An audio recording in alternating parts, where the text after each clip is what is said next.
Free stuff is awesome, but free stuff to spice up the bedroom is even better. Whether you're buying a gift for your sugar baby or just for yourself, you can get 50% off at adamandeve.com when you enter the code CANDY at checkout. And that's not all. Adam and Eve will include 10 tantalizing free gifts, a sexy item for him, a special gift for her, and a third item all partners can enjoy.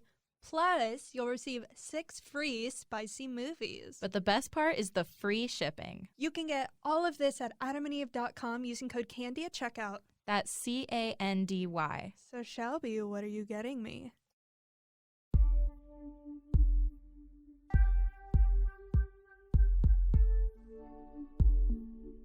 Candy Girl Podcast.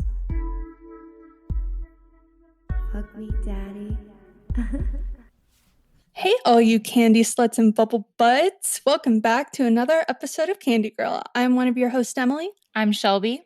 And I'm Cactus. And we are joined here today by, I was going to say one and only, but I don't think two and only is applicable. So I don't really know the equivalent. They're one couple. We're a unit, two people. Yeah. One couple, two people. Do you want to take it away? I'm Holly Beth. And I'm Matt Black. So yeah, we're here today with little Holly Beth and Matt Black. We're super excited. Cactus especially was super excited to have you guys on the show. And we're going to be really excited. We're going to be talking about dating as sex workers and the content you guys do together. And then we also had a couple people send questions in for you guys, which we're really excited to get to. But Cactus, since you were the most amped to have them on, I want you to start with the questions. Hi, guys. I'm so excited you're here. So what I really wanted to have you on for is to talk about just being a couple in the porn sex work industry. I wanted to know just a little bit about how you first met, how you became a sex work couple. Tell me your origin story. Hi. So yeah, I've been a sex worker for many, many years before we even ever met each other. And we met online on a dating app and Bumble. Are you okay with dropping Bumble? I feel so corny about it, but yeah, we met on Bumble. And I didn't disclose what I do for work until after several dates, and I felt more comfortable that he wasn't gonna be creepy or weird. And yeah, you were concerned that I had heard about you before, and I think on I don't know, maybe second or third day, you're like, yeah, maybe you've heard of me. Not in not in a cocky way. No, but not like that. But because I have gone on dates with people where they had jerked off to my porn before, and then disclosed that way down the line, and just was felt weird. I don't know, just felt weird. Yeah, I wasn't one of those guys who was in the know, so I was not familiar with Holly's work before we started dating. I don't know, you want to talk more about our early life with Bumble? I mean, it's just as wholesome as could be, honestly. We went on several dates, very wholesome stuff, picnics, sculpture garden, meeting at coffee shops, stuff like that, just getting to know each other. Yeah, well, when we first started talking, on Bumble, she has to send the first message. So she messaged me, hi, and then I, responded, and I didn't hear back from her for, 2 weeks. Okay, because I, don't really, pay attention to these, apps, you know what I'm saying? I forgot about it. Yeah, that's fair. And I think I went out of the country as well. I was in London and Copenhagen, and we were talking more while I was on my trip. I remember showing her pictures from my trip, and sorry, I'm doing my makeup. For anybody listening, I'm multitasking. So yeah, so I didn't really think it was going to go anywhere since we had that 2-week gap. I was like, damn, I thought she was the one, and then she minimal ghost. I guess it was a temporary ghosting. I guess the ghost came back, so I got a little haunted, I guess. I don't know what that terminology and phrasing is. But yeah, we met on Bumble, and the rest is history, I guess, in the making. It's your typical online meeting courtship. Yeah, but he was never, I just want to also note, he was never weird about my job, which made me want to hang out with him even more. And he's always just been really supportive, and that sort of eventually bled into, him being stunt dick, which is the first time I've ever had, somebody that I'm dating be in my videos or anything like that. He was just really having fun and enjoying himself, and so was I. And yeah, it didn't really bother me initially that you were a cam girl, that you like streamed and stuff. It would be a little awkward, like the first few months hearing you work from the other room while I'm in the house. Like, I guess it took me a while to get used to that, but now I'm just like, oh, okay, yeah, it doesn't faze me at all. I think she didn't tell me that she did porn at first. So she went to LA on one trip and she's like, oh, I'm going to shoot this scene. And I was like, oh, yeah, I do feel a little weird about that. I didn't know that was a part of it. You're just going to be sucking 2 cocks. Yeah. See you later. Get fucked by 2 guys at once. I'm like, oh, all right. Dante Cole and Wolf Hudson is a bi threesome. Fantastic. Yeah, but now I'm totally fine with it. It doesn't bother me at all. You've met, and you've since become even friends with Wolf Hudson, who I had shot with that day. So yeah, Wolf's great. I've done films with another guy and her, and it's fine and doesn't bother me at all. It's pretty cool. We touched tips with the guy and we bonded over that. Okay, I have a question for both Cactus and Holly, actually, because Cactus has talked a little bit about dating as a sex worker before, and she said that she always lets people know up front that she's a sex worker. But Holly, it sounds like you kind of opted for let's go on a couple dates first, and then I'll let you know. And I kind of want to know both of your like choices behind doing that. So with me, I think just I'm a person who's like, I'm upfront. Like, if you can respect me from day one about who I am, that's just, I want somebody to know what I do. I have had a lot of instances where I haven't had anybody know me. I think that's one of the reasons why I do it too, is I think Holly is a little bit more well known than I am. Me, I can just be like, I am a sex worker, but not really a lot of people have seen my face everywhere. So I think that also probably has an element to it. And I'm really curious to hear what Holly has to say about that. But for me personally, I'm just like a upfront, blunt, like, take what you can get. Like, if you like me for me, then that's who I am, because immediately I want to start talking about what I like to do. And because it's my passion, like, it's something I really love to do. And my photography, even if I say I'm a photographer, like, it's still gonna end up talking about sex work in some way, because I work with sex workers in all different types of ways. So I feel like it was just harder for me to hide. And I'm not really a person who likes to hide a lot of stuff. But I'm curious to see like how, Holly, you navigated that and how that kind of lured Matt in.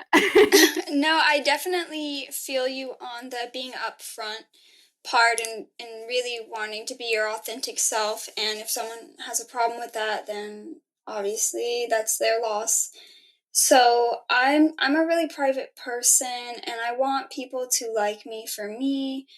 And so when I go on first dates with people, let's just say I can be quite a picky person. So it's like initially I have to even decide if I want to see this person again, right? So if I don't, then I'd rather not waste my energy having like that coming out conversation, if you will. So it's really like, after a few dates, if I decide like, oh, this person is somebody that I actually like want to hang out with, right? It was probably like on the 2nd or 3rd, 4th, I don't know. I don't even remember at this point. Remember. Yeah. So yeah, it's just basically if I want to see this, people again past just the first date or so. Gotta check their vibes first. Check the vibes. I feel like I always see on Tinder profiles, they all say like, here for the good vibes. Like, every person has that. I don't know what that means. I'm not going to swipe on you, but I like your vibes together. You two are adorable. So since Matt, you weren't a sex worker, you just like were stunt dick for like a little bit. How did you start getting into your own line of sex work, or did you just like start creating stuff together? Like how soon into your relationship was that? And were you like interested in sex work before that? Yeah, I'd never done any sort of sex work before meeting Holly, and then it's definitely something that I was interested in and wanted to do, but it's difficult for just a straight guy to just find his way into porn without like coming off as a creep, like when trying to reach out to people. So I just kind of, with Holly, when I found out that she was a sex worker, I was immediately interested and like wanted to be a part of it and working together in ways that we could find to do things together, which was, I think we just really started like filming a scene every now and then and doing that. And what else? We tried streaming a couple times. We're trying to get back into it, but it's pretty much just been filming together. I think did with Zoe Island when we went to on that trip for work. I think that was like one of the first scenes we filmed, or at least my first with another person.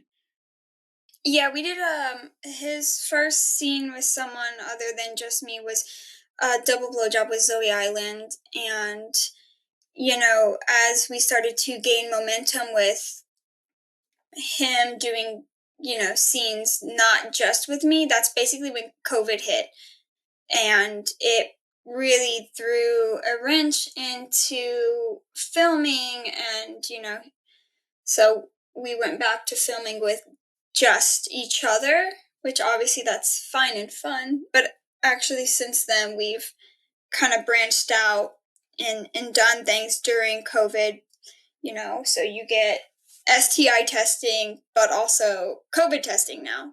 So we've since resumed production and trade content with people. Like he's done stuff on his own and just like, fun little projects like orgies and, group armpit sex scenes, like a lot of fun fetish stuff. He's also done a FaceTime scene with somebody I know. That was a good one. That was good. We still need to release it. Yeah. Gonna go grocery shopping. Y'all can have the house. Yeah. Thanks, Holly. It's always awkward It when works. someone's in the other room and you're trying to like masturbate with somebody else. Totally get that. Yeah, and like be like totally on your game and not thinking about somebody in the other room. I get it. I think my roommate was home at the time, so I was like, ooh, okay, but I still did it. So with Matt and I's scene, it's still waiting to be released because I've been in another state for way too long, and the file is on my computer back at home. So that's going to be releasing whenever I get my computer back. But I think it's really cool that you started branching out because something I was thinking about during quarantine and all the COVID stuff was doing FaceTime. So it's really interesting that you reached out and did that in general. But I like that you both are finding ways to like branch out from each other now. So what was that kind of conversation that you had around that? Do you have any boundaries? Like, how do you navigate working with other people? Well, it's pretty great, I think, because sex work gives us a safe space to explore kink, and celebrate other bodies. It's like you have this heavy dialogue around consent and around safety, sexual health safety, and also like needs, wants, boundaries with other people that you're interacting with. So it feels a lot safer and just a fun space to like I said, explore kink with other people than I guess just your traditional hookups with, I guess, like vanilla people. I don't know. Yeah, I feel like as far as boundaries go, we're pretty open, and working with other people doesn't really bother us. We don't. Not at all. Yeah, we'll work together with other people. Like, I've filmed behind the scenes stuff while she's like fucking other people. It's like I can be in the room when it happens now. I'm not like getting off to it or anything, but I'll just film it and like try and get some cool angles out of it, and be supportive and be helpful and do what I can behind the scenes. Yeah, you did. There was this Twitter post that you did, Matt, that was like, it said, "Oh, hi, Denny," or something like that. Is that what it said? No, it said, "I just like to watch you guys." That's what it was. It was a quote from The Room, which Matt and I both enjoyed. Holly, do you like The Room? Yes, Matt actually put me onto it. He's really into like film and movies and stuff like that. We do a lot of movie watching. Yeah, we went and saw a screening of it, like in the theater. That was their first. Did you throw any spoons? I don't think they gave us props. No, I remember. They passed them out in like packets, but I don't know if we got one. That's great. Well, that's cool. I'm glad that you enjoy being behind the scenes and also helping out and just being there. I think people would be curious to hear, like, I guess, like, were you poly before this? Like, what were the conversation? Like, Holly, were you even expecting to go into making content with Matt potentially? Is that something you've ever wanted to do? Well, just to quickly touch on the poly thing, when we first started dating, we were kind of exploring being open and just like finding what non-monogamy meant to us. And then after like I would say a little under a year, we decided to just like focus on us. I was like going through some like health stuff, and we were like, oh, let's just like do us and just like have work be an outlet for kink outside of our relationship. But no, I didn't ever think like, oh, I definitely wasn't on our Bumble dates thinking, oh, this could be a guy that I use in my videos. Not at all. But with his interest in it, and with like us sharing similar kinks and fetishes, we just thought it would be fun to kind of make porn that you don't really see that much on the internet, especially like hair fetish stuff. You don't really see like a lot of armpit fucking and things like that. So we just threw ourselves into that just for fun, and people really responded well to it, and it just blossomed from there, Yeah, when we first started dating, she was very poly, and we tried to do the poly thing. And for me, I was like, that took a lot of like getting used to, because I was very not on board with the poly thing at first. I guess when we first started dating, I was thinking like, oh wow, she's perfect. Like there has to be some drawback, some flaw somewhere. And it's like, she's like, oh, I'm poly, by the way. And I'm like, I knew there was one thing. And then, I think it took me about 6 months or something to really start being okay with it and feeling more comfortable in it. Cause it's a lot of unlearning, and to go from monogamy to polyamory.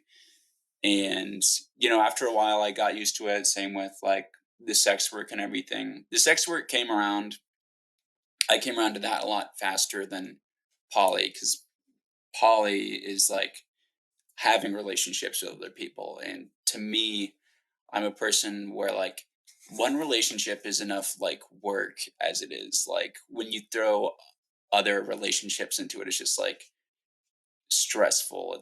There's a lot more to it to focus on, like not just one person. So yeah, I was very happy when she decided we could just focus on us, and it's been great. And I think in the future we could like rediscuss going back to being open or whatever. I do kind of want to ask a little bit, Matt, about going from monogamy to polyamory. That's something that my roommate and I joke about all the time. Like we could never date anyone who's polyamorous because like we're just so staunchly monogamous. And so I'm curious about the transition was like for you going from monogamy to polyamory with Holly, and like why you thought it was worth making the transition.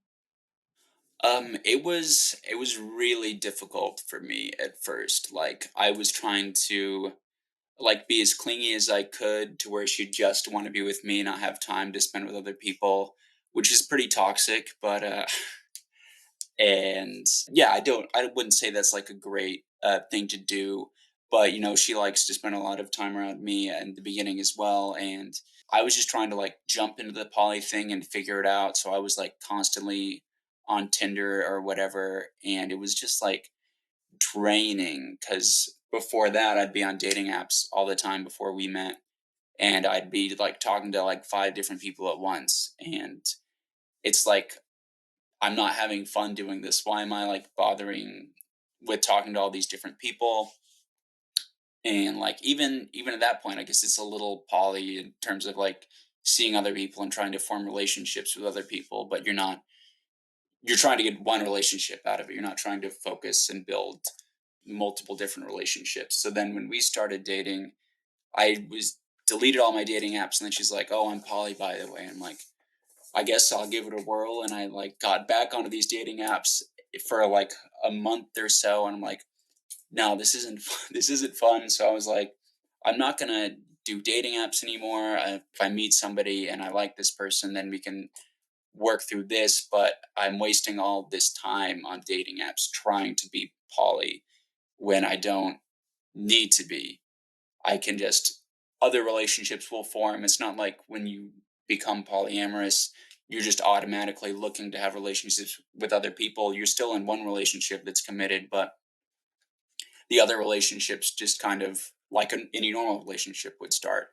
You like develop feelings for somebody, you like meet somebody that's cool and you want to hang out with them, and a relationship forms. I think if you go into a polyamorous relationship with the monogamous mindset of just like, oh yeah, I'm going to be hooking up with people constantly, I'll just be on dating apps and trying to set stuff up, you're just going to burn yourself out really fast. Like with me, and fortunately Holly was there and she was happy to be monogamous. After a while she kind of stopped dating other people as well, and it kind of worked out. But it is, if you meet somebody who's worth it in your mind, that you feel like you can focus on being with them and staying with them and like trying to work through polyamory, this new thing, if you can like last a few good months and like give it time, then you can come around to it.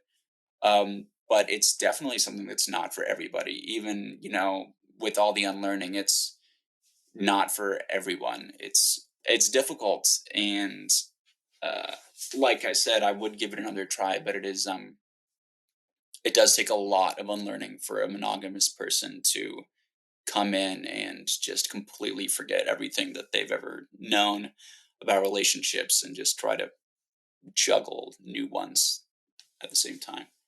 Do you translate polyamory with working with other people in the industry, or do you think that's a little bit separate and kind of different?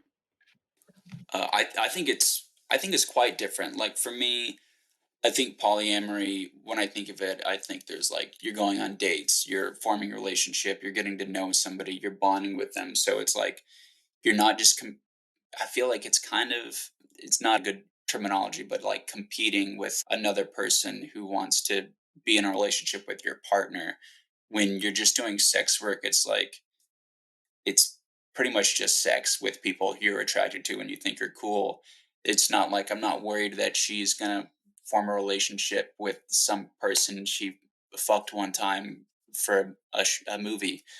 Like it's it's quite different, like in terms of, oh, it's basically like I still get to be polyamory and have sex with other people just for like work. It's not, we're not polyamorous at all in terms of wanting to be with other people. We just have sex with people for work and fun, and everybody's in it for a good time, and it's not like we're like trying to form relationships with people that we're having sex with. Yeah, for me, it's a lot different. Because, yeah, to me, non monogamy, whether you're polyamorous or open, this is like, off camera. This is just you forming relationships with people outside your primary relationship. But with work, at least in my personal experience, it's been really nice because, like I mentioned earlier, you have this safe and consensual space to explore kink with your friends. And even when I've met people for work, and that was my first time meeting them, maybe we connect on Twitter and we meet in real life and film together because we think that the other is hot or whatever. And then it turns into like these really lasting, deep friendships. Some of my closest friends I've met through sex work. My nearest, dearest friends I've met through sex work. And, you know, we do form friendships with these people. It's basically just like being horny with your friends. It's like, oh, let's film a scene and fuck and, share that with people online. And then afterwards, like, let's go to Disneyland. Remember when we did that in LA? Yeah, it was sick We as all hell. went to Disneyland with Jasmine Gray, whom I filmed several scenes with. And then also, Wolf Hutton came to Disneyland with us. Yeah, Jasmine really knows her way around Disneyland. Oh my gosh. She's She's an like, here's a excellent tour fast guide. pass. Like, oh, it's great. Yeah, it's fantastic. I didn't think I was going to love Disneyland as much as I did. I thought it was overhyped, and it's fucking sick. Not to like really vouch for Disney or anything, but they know how to run a theme park. Disneyland's starting to sound like a euphemism. Yeah. Really know how to run a theme park. Yeah, take it however way you want. So just to pivot and just, ask a quick one-off question. I've been told that you have a tattoo on your dick. What is it of? Also, that's like some people's worst nightmare. How bad was that to get? Yeah, I can go into a little bit. I made a video on Pornhub where I just explain my dick tattoo. So it says weapon. It's just all caps weapon. I really have to go into detail because right off the bat it sounds really bad. So in college I lived at a co-op, and in this co-op, there's like 100 people. It's basically like a fraternity in terms of communally living with other people, and that's where that similarity completely differentiates. That's the only similarity. It's not like a fraternity. It's like a bunch of really open-minded people living together and like doing work to help. Like it's like living in a small community, like a commune, pretty much. We played this game called Assassins my first semester there, and I just moved in there out of high school. So I was 18, and I was like trying to impress everybody and be cool and fit in, which worked. I was very popular there. We had a lot of fun. But we played this game Assassins, and one of the rules for the game was you can either shoot somebody with like a water gun or something that's clearly labeled weapon. And yeah, so I can explain the game a little bit. There's like 100 or so people were playing this game, and basically everybody gets a name from somebody else at the co-op, and you shoot them with the water gun, and once you kill them, you get their target. And when somebody's also trying to kill you with their water gun. But basically I said, oh, it would be funny if somebody got weapon tattooed on their dick so they could just pee on somebody. I didn't pee on anybody. I got out before that happened, and I also wasn't going to do it, but I mentioned that as a joke, and then this other guy was like, oh man, if you get that tattooed, I'll pay for it. And I called him on it. I was like, yeah, yeah, sure. If you're going to pay for it, I'll do it. Because I definitely would not have paid for that to happen to me. So we walked to this tattoo parlor like 5 blocks away or so, me and like 4 other dudes, which is unpleasant that there were like that many people watching me get my dick tattooed. So we walk up to the like front desk of the tattoo shop, and the guy who's going to pay for my dick tattoos is like, hey, we want to get this guy's dick tattooed. And the guy's like, okay, let me go talk to the artist. And he's like, hey, this guy wants to get his dick tattooed. Can you do that? And the artist comes out. He's like, yeah, fuck, I'll do it. It's going to be $100, and I'm going to need a $20 handling fee. And my other friend said he'd pitch in and throw in the $20. And at that point I was like, all right, I guess I'm doing this. And I filled out like the form, and the guy like puts his gloves on, he shaves my dick, and I think that's like the smallest my dick has ever shrunk. There's like 4 dudes watching me. This guy's like has to stretch out my dick with his like gloved hands, and he starts tattooing me. It only took about 20 minutes, but it was I can't even remember how much it hurt now, but at the time it was like the most physical pain I've ever had to deal with. And, that's basically why my dick is tattooed and says weapon. And I've never regretted it. People think it's cool. Nobody's ever had a problem with it. It's kind of like a litmus test if I'm like hooking up with somebody or like dating somebody. Like, if they think it's funny, then that's great. That's exactly what I'd hope somebody feels about it. I don't want you like somebody who's like, that's gross, which I get. I understand why you think it's gross, but I'm not going to be dating you. Yeah, that's if you have more questions, let me know. There's usually a lot of questions that go along with it. So Holly, clearly you didn't think it was gross because you're dating him. Yeah, I don't even remember the conversation. I guess that's how unbothered I was. I don't remember. Probably just amusement, but I mean, guys online actually seem to really like it. Nobody has ever like hate commented, I guess, on it at all. I'm surprised more people don't mention it, honestly. Yeah. I'm kind of pissed off. Like, when I got the tattoo like a year or so after, I was like, oh, I could do porn with this. I feel like this is a good gimmick. And then now I'm actually doing porn, and it doesn't matter.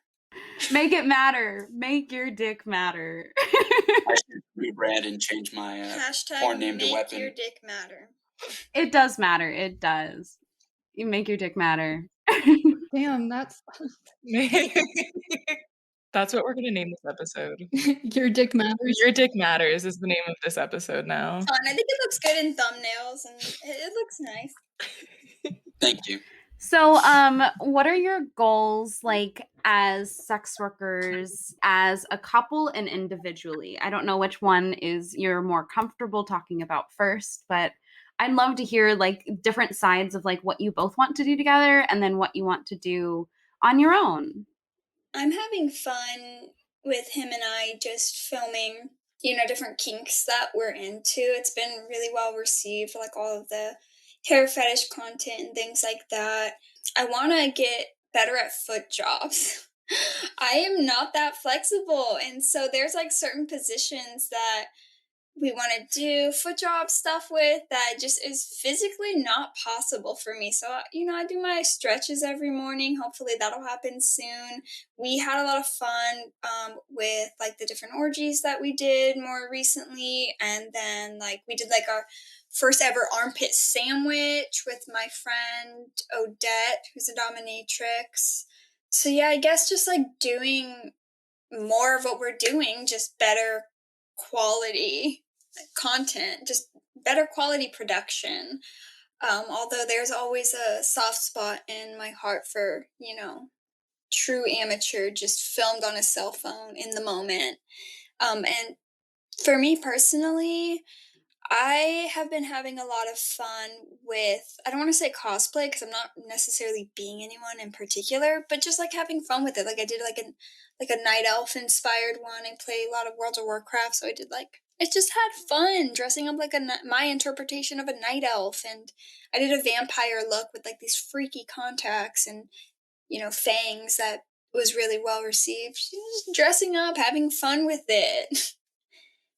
Yeah, I think for me, I just want to focus on working with more models right now and like different hairy people because it's my fetish and I want to make stuff that people want to see because there's not a lot of like hairy armpit fetish elite stuff out there, and I'd like to make more of that for other people who like that kind of thing. And I think we like personally, I'd like to try and explore like bisexuality. Like I know Wolf wants to work with me, but that's difficult for me because I don't know, I want to be more comfortable with it and like explore more with my sexuality and work with that and try to film more stuff with that. And I think really for our own scenes for us together, we want to like kind of not storyboard, but like make them more story, have more of a story, like where we have one scene where we have a little, just like 3 or 4 lines at the beginning of it, and that did well. And we even we did like a Luigi and Peach cosplay video that was fun and funny, and we have dialogue in that. And I think we both talked about how we want to just like put more dialogue into our scenes, like at the beginning, and give it more of an exposition where it's not just us fucking for 15 minutes. Yeah, we're very like playful. We're extremely playful in real life and very goofy. And we want to, I guess, incorporate that in our scenes. Like, yeah, with the Luigi Peach one, that was really fun and playful. Like, it was Princess Peach, and she walked in on Luigi when he's like in this Borat type, leotard outfit. Yeah, banana hammock. Banana hammock, and he's like, under the sink fixing it. Like, it's like very like old school, like corny porn scenario. Princess Peach is just in this micro bikini, casually in the scene. We just kind of improv'd it and had a lot of fun with that. So I guess, yeah, more of that. More just being silly on camera. Silly and horny, just like in real life. I am so here for the silly and the horny. Like, that's the content I love. And I think that's why I like you guys, is because I can feel that fun, vibrant energy from like both of you together and individually. Like, you both just have something about you that is like, yeah, I could watch them forever and that would put a smile on my face. And I love this whole Peach and Luigi thing. I've seen the picture of both of you like posting it on your Instagrams. Like, the Borat thing is hilarious, but also really cool. And the Peach costume was adorable. But now I definitely want to like see the scene. Earlier, you mentioned a pit sandwich, and I'd really like to bring it back to that. Like, can we digest this for a second? Like, eat the pit sandwich? Yeah, but before y'all go, I have no idea what that term means. So let me tell you what I think it is, because I think it's going to be really wrong. Is this necessary? No, but we're going to do it anyways. So if I had to guess, I think it's like if two or like maybe multiple people have their arms up and they like squish them together. And then the sandwich part still kind of confuses Do me. you put the penis in between? Well, I was thinking like maybe the tongue. I don't really know how like genitals get involved here. Yeah. So did I nail it? Oh yeah, 100%. You hit the what is it, the nail with the hammer. On the head. You I the hit nail on the head. something. Yeah, bullseye, bingo. Yeah, that's 100% what it is. It was more. It's not a BDSM scene. It was more of a dom. Oh wait, that was actually correct. Yeah, 100% correct. Yeah. Oh my goodness. Yeah. Yeah, so it's two different people's armpits, and then there's a penis in the middle. It's like Odette is a dominatrix, so it was very like playful dom. Like, we're really bossing him around to lick both of our armpits. We have both of our arms up and we're side by side, and he's just the lucky guy that gets to like be bossed around by us and lick our armpits and play with them, rub his cock on them, and then yes, literally armpit sandwich. And his cock is in the middle. Yeah, this is exactly correct. Yeah, it's exactly what it sounds like. Although I feel like there's definitely open to interpretation when you say pit sandwich and you don't say armpit. It could be anything. It could be a sandwich full of olive pits or cherry pits. I don't know. So I guess I was wrong. It's definitely open to interpretation. We learned what a flesh taco was on this podcast, and it is not what it sounds. Well, I guess it could be what it sounds like. For the record, I guessed correctly. You guessed incorrectly on the flesh taco. Can I hear what the flesh taco is and what you guessed it was? The flesh taco is like basically using medical staples in a way to like turn somebody's penis into you like a don't vagina. Don't you take like the ball sack and you pull it over and you staple it or something like that? Yeah. Yeah, I thought it was 3 naked people stacked on top of each other. Which I guess is more of a sandwich. Okay. Yeah, that seems like an impossible thing to guess.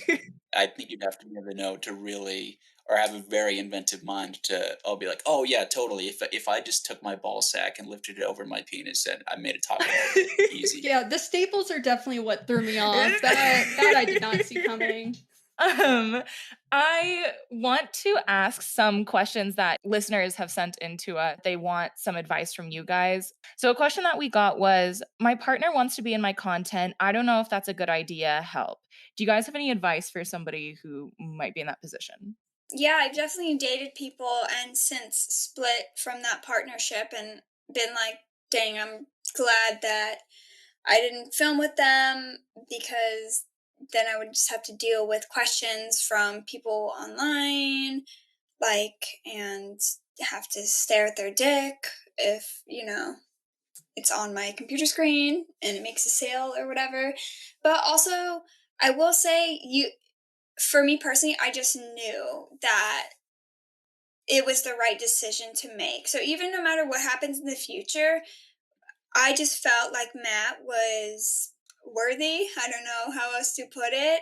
He was worthy to be in my videos.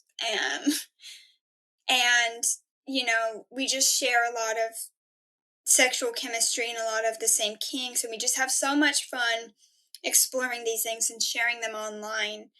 So for me, it felt very organic and like the right thing to do. If I could give any advice to other people who want to include their partner in their videos, just, have boundary conversations, have conversations about kind of the future of the content. It's those difficult conversations to have. So like, if we do hypothetically break up, like, are you okay with me continuing to sell these videos? Do you prefer I delete them?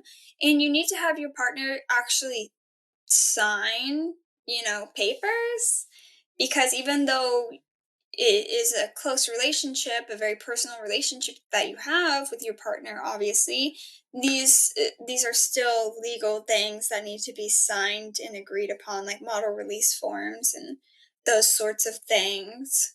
Yeah, I think it's difficult to answer and give people advice on it because it really depends on, your comfort level and what, you and your partner are comfortable doing. And I think if you're making content and your partner wants to work with you, I think, you have to be comfortable with it. If you're not comfortable with it, you shouldn't do it, or at least express to your partner that you wouldn't feel comfortable like mixing your work life with your like real private life.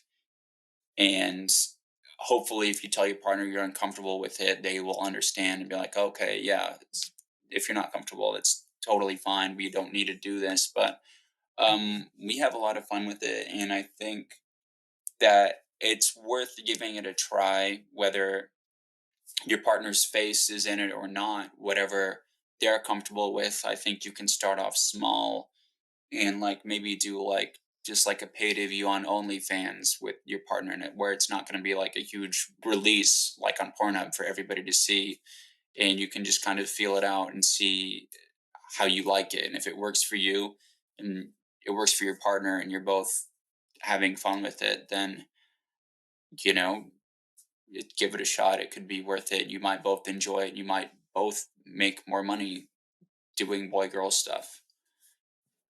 And then another question we had was, my wife wants to be a burlesque dancer. What are the best ways that I can support her? I'm not very familiar with burlesque, so I think the only way that I can relate it to my experiences is just be given space and verbal support, those sorts of things. Like, even now, if I go to do something independently, like film something, or I have like a personal goal for my own like sex work stuff, Matt is very supportive. Like, I remember when I hit 50K or something on Pornhub, I was like, oh cool, yay, and just didn't think anything of it again. And then he was like, no, I'm gonna buy you dinner. We need to celebrate. And he just made it a moment.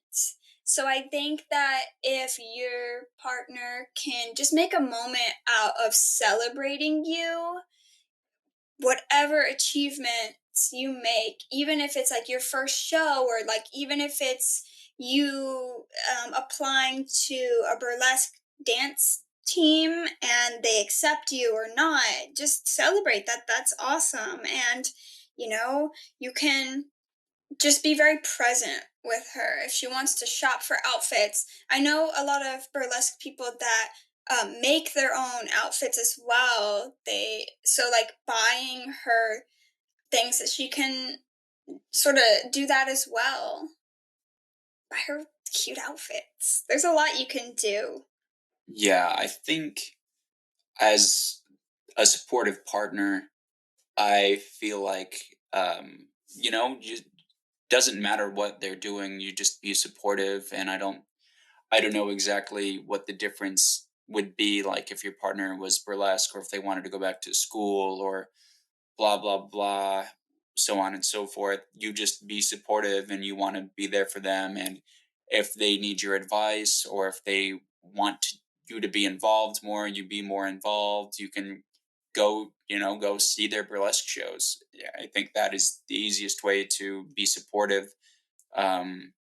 If you're comfortable with that, I feel like you must be. If you want to be supportive, you be comfortable with it and you go see their burlesque shows, and I don't know, drive them to their burlesque rehearsals. I don't know much about burlesque either, but I feel that you just be supportive in the same ways you'd be supportive with anybody else. It doesn't matter what they're doing. If you love them and you really do support them, then you'll find ways and you'll make time to be supportive. And I think Holly's right. I think going along with somebody to go clothing shopping is very supportive. I do that. I go to the sex store with her all the time, and I just stand around there.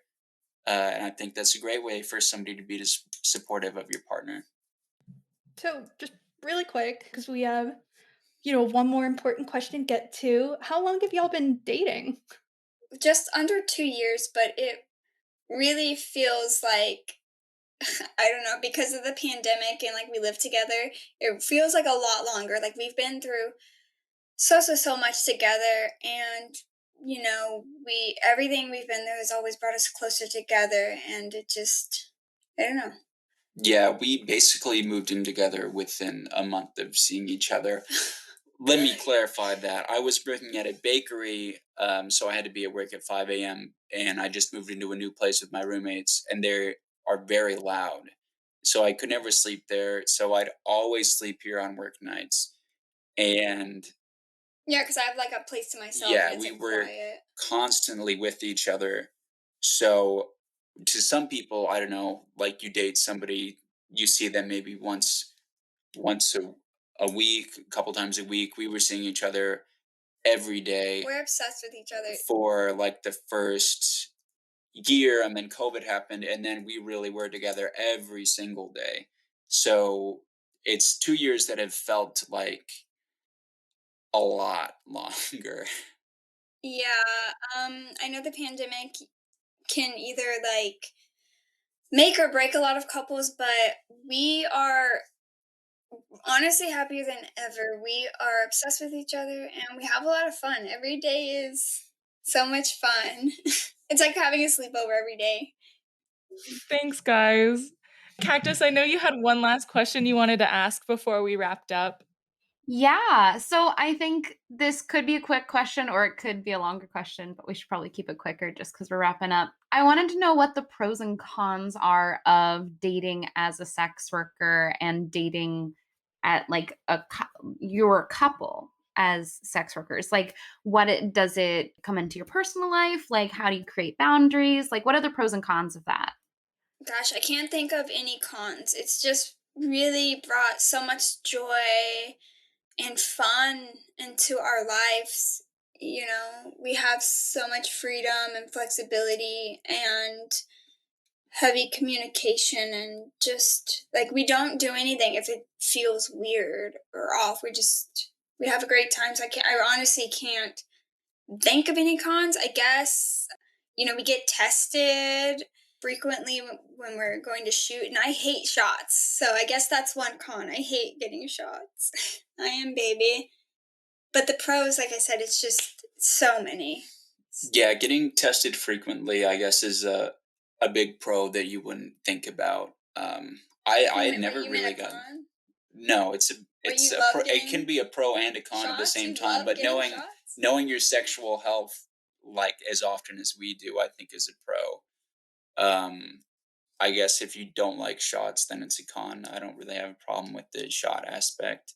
I think that we're kind of a bad example for other sex workers who are trying to date, because it seems like it would be a big struggle to like actually meet somebody who's so open-minded, and it would take a while to get into a relationship and find somebody who is that open-minded. And I think you really just have to be open when you're dating a sex worker, and you need to be comfortable with that or grow more to another comfort level that you can be in a relationship with somebody who does sex work.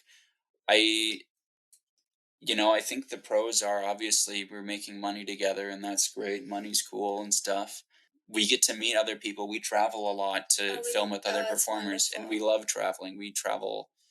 It's been a minute, but we used to go do a trip like once a month before COVID. There was like a good 4 or 5 month period where we had like a trip lined up every month. And, it's something that I've loved to do even like well before I started doing sex work. I feel like travel could be my greatest passion. And the fact that I now have a partner that I can go places with, like before I do everything solo, and now I have somebody who not only I get to travel with and be there with, but we're traveling for work, and we're able to like make these trips into for Holly at least a tax write-off. For me, it's not quite at that point yet, but that's one of the biggest pros, is that we have each other to go new places and see new things with, and we find like our favorite spots, and we go there and we keep coming back to them. And if there's people there to film, then